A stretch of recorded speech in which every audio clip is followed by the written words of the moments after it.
किसी ने बड़े कमाल की बात कही है, इतिहास वही बनाते हैं जिनके पास में इतिहास लिखने का समय नहीं होता। हमारे भारत के इतिहास में कई महान शख्सियतें हुई हैं जिनके बारे में आपको और हमें काफी कुछ पता है, लेकिन कुछ ऐसे अनसंग वॉरियर्स हुए हैं जिनके बारे में हमें थोड़ा कम पता है। आज मैं जिनकी बात करने जा रहा हूं उनका नाम तो आपने सुना होगा, लेकिन उनकी जिंदगी की कहानियां आप तक शायद कम पहुंची हों।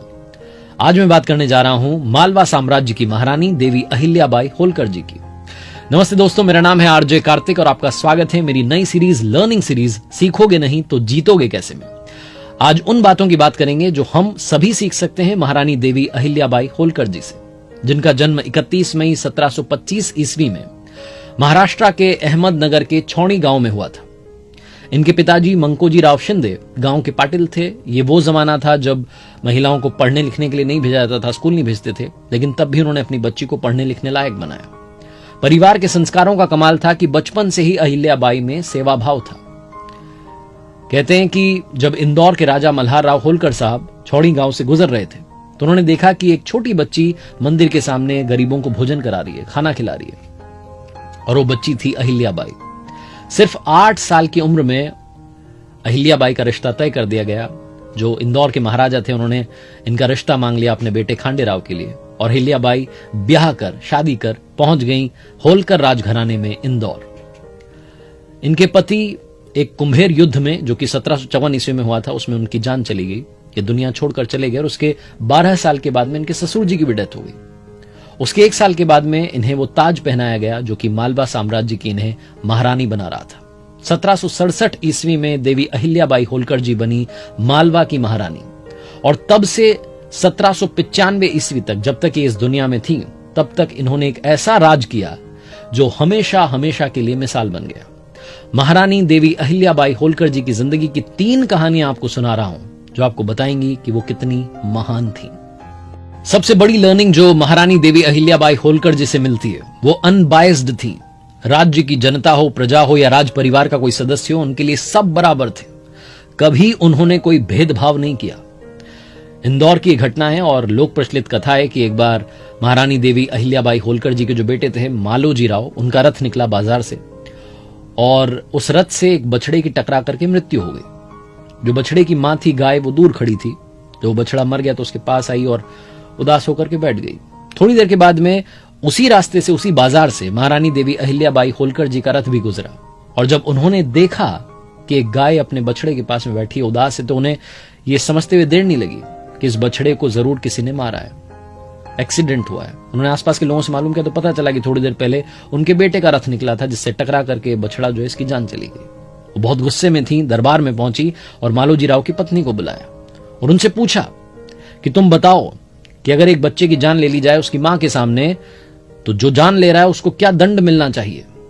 मालोजी राव की पत्नी ने कहा कि उसे प्राण दंड मिलना चाहिए, और महारानी देवी अहिल्याबाई होलकर जी ने ऐलान कर दिया कि मालोजी राव के हाथ पैर बांध दिए जाएं, सड़क पर डाल दिया जाए और रथ से टकरा करके उनकी मृत्यु हो जाए। लेकिन कहते हैं कि उस रथ का सारथी बनने के लिए कोई तैयार नहीं था। जो उनके लोग थे वो ये कह रहे थे कि आप माफ कर दीजिए ना, आप ऐसा मत कीजिए। लेकिन महारानी देवी अहिल्याबाई होलकर जी ने न्याय कर दिया था। जब कोई भी तैयार नहीं हुआ तो वो खुद रथ पर बैठ गई, सारथी बन गई और अपने ही बेटे को कुचलने के लिए तैयार थी। लेकिन तब एक ऐसी घटना घटी जो एक कथा बन गई।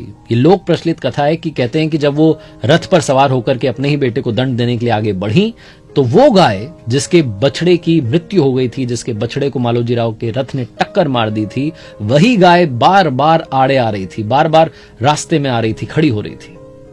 तो मंत्री ने महारानी जी से कहा कि माफ कर दीजिए, शायद गाय भी यही चाहती है कि अब किसी और के बच्चे की उसके मां के सामने जान ना जाए।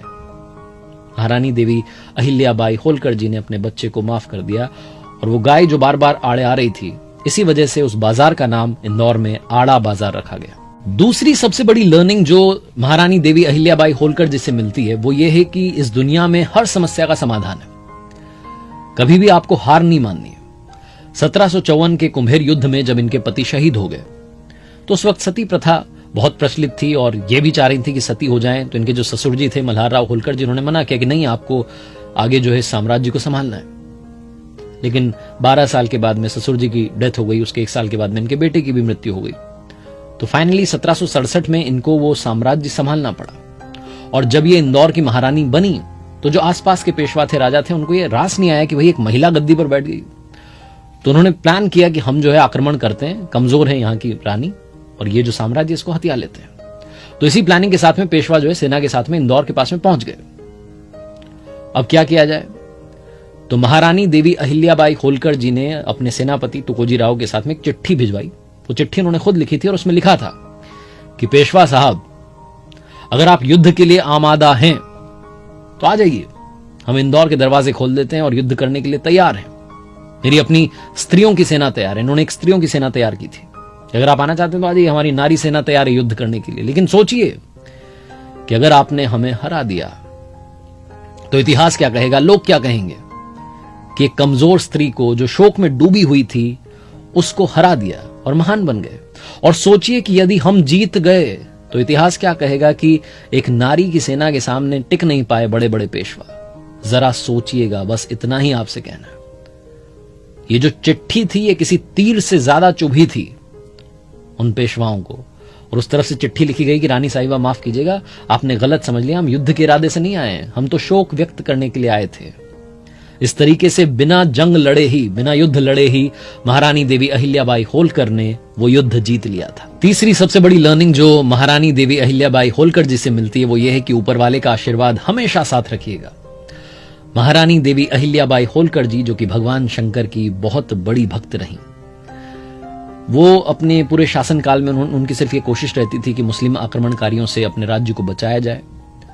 उनकी ये भी कोशिश रहती थी कि धर्मशालाओं का निर्माण करवाया जाए, मंदिरों का निर्माण करवाया जाए। तो उन्होंने अपने साम्राज्य महेश्वर में, इंदौर में काफी सारे मंदिरों का निर्माण करवाया। यहां तक कि जो मुस्लिम आक्रमणकारियों ने तहस नहस कर दिए थे मंदिर, उनका भी उन्होंने पुनर्निर्माण करवाया। जो सोमनाथ का प्रसिद्ध मंदिर है उसका भी उन्होंने पुनर्निर्माण करवाया था। आज भी उसे पुराना सोमनाथ मंदिर या अहिल्याबाई मंदिर के नाम से जाना जाता है। भगवान शिव की पूजा के बिना मुंह में पानी की एक बूंद नहीं जाने देती थी। पहले पूजा करती थी, उसके बाद में पानी पीती थी। इतनी बड़ी भक्त थी। यहां तक कि जो उनका शासनकाल था, जब भी कोई राजाज्ञा जारी होती थी तो उसमें नीचे अपना नाम नहीं लिखती थी। उस राजाज्ञा में नीचे जो है श्री शंकर लिखा जाता था।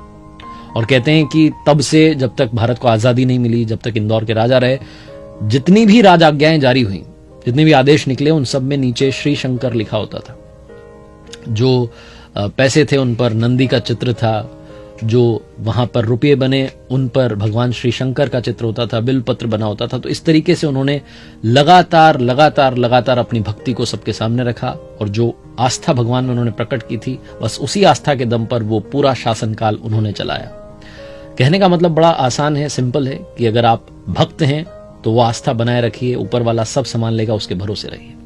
महारानी देवी अहिल्याबाई होलकर जी को इतिहास, ये हिंदुस्तान, ये दुनिया एक बुद्धिमान, दूरदर्शी सोच वाली शासक के रूप में याद रखता है और हमेशा रखेगा। वो हमेशा हर दिन अपनी प्रजा से बात करती थी, उनकी समस्याएं सुनती थी, उनका समाधान निकलवाती थी। वो हमेशा कहती थी कि ये जो प्रजा है, ये जो धन दौलत है, ये सब ऊपर वाले की दी हुई धरोहर है। इनकी मैं मालकिन नहीं हूं, बल्कि बस संरक्षक हूं। मुझे बस इन सब को संभालना है और आगे बढ़ना है। इसी सोच के साथ में उन्होंने अपनी जिंदगी, अपना शासनकाल चलाया।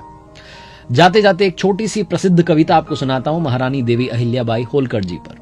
तो कविता कुछ इस प्रकार है। मालवा की रानी हुई, करुण कहानी हुई, एक एक कर शव कितने उठाती हैं, देख के प्रजा की पीर पोंछ चक्षुओं का नीर, राजलोक धर्म हेतु स्वयं उठ आती हैं, युग का विश्वास बनी, जनता की आस बनी, जनता को भूल निज शोक सहलाती हैं, देवी राजमाता से अहिल्या बनी लोक माता, शासिका साहसी पुण्य श्लोक कहलाती हैं। महारानी देवी अहिल्याबाई होलकर जी के चरणों में बारंबार नमन, बारंबार वंदन। आप देख रहे थे मेरी नई सीरीज, लर्निंग सीरीज सीखोगे नहीं तो जीतोगे कैसे में। आज महारानी देवी अहिल्याबाई होलकर जी की कहानी देखते रहिए मेरे साथ हर सोमवार सुबह 9:30 बजे। एक छोटी सी कहानी जो आपको जिंदगी में आगे बढ़ने के लिए मोटिवेट करेगी। और जाते आते बस यही कहूंगा जो हमेशा कहता हूं, कर दिखाओ कुछ ऐसा कि दुनिया करना चाहे आपके जैसा।